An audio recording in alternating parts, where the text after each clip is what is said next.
प्रेम कहानी रानी और मुस्तफिज।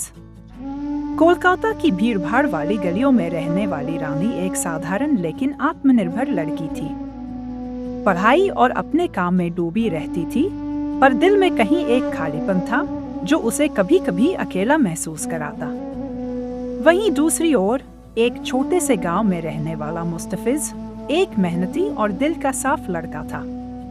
वह खेती किसानी करता और अपने परिवार का ख्याल रखता था।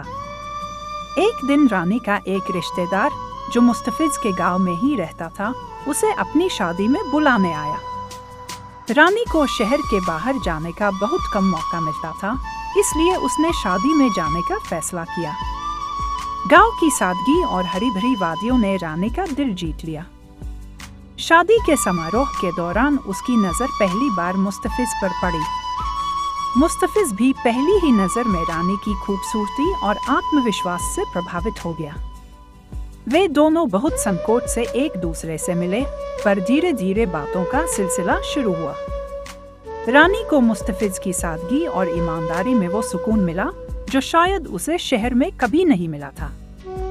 रानी ने मुस्तफिज के साथ कुछ दिन गांव में बिताए। दोनों ने मिलकर खेतों में टहलना, छोटी छोटी बातों में हंसी मजाक करना और गांव की ठंडी हवाओं का आनंद लेना शुरू किया। वे एक दूसरे के साथ अपने जीवन के सपने और इच्छाएं साझा करते। मुस्तफिज को रानी में अपनी जिंदगी का हमसफर दिखने लगा और रानी को मुस्तफिज में वो प्यार जो वह हमेशा से ढूंढ रही थी। जब रानी कोलकाता वापस जाने का समय आया तो दोनों के दिल भारी हो गए। मुस्तफिज ने अपने दिल की बात कह दी और रानी भी जान चुकी थी कि उसे अब किसके साथ अपना जीवन बिताना है। दोनों ने अपने परिवारों को अपने रिश्ते के बारे में बताया और बहुत सारे संघर्षों के बाद उनके परिवारों ने उनके रिश्ते को स्वीकार कर लिया। कुछ महीनों बाद एक खूबसूरत सुबह कोलकाता में रानी और मुस्तफिज का विवाह हुआ।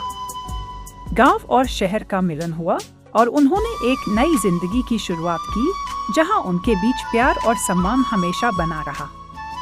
रानी और मुस्तफिज की यह कहानी इस बात का उदाहरण बन गई कि प्यार शहर और गांव की सीमाओं को नहीं मानता, बस दिल की गहराइयों को पहचानता है।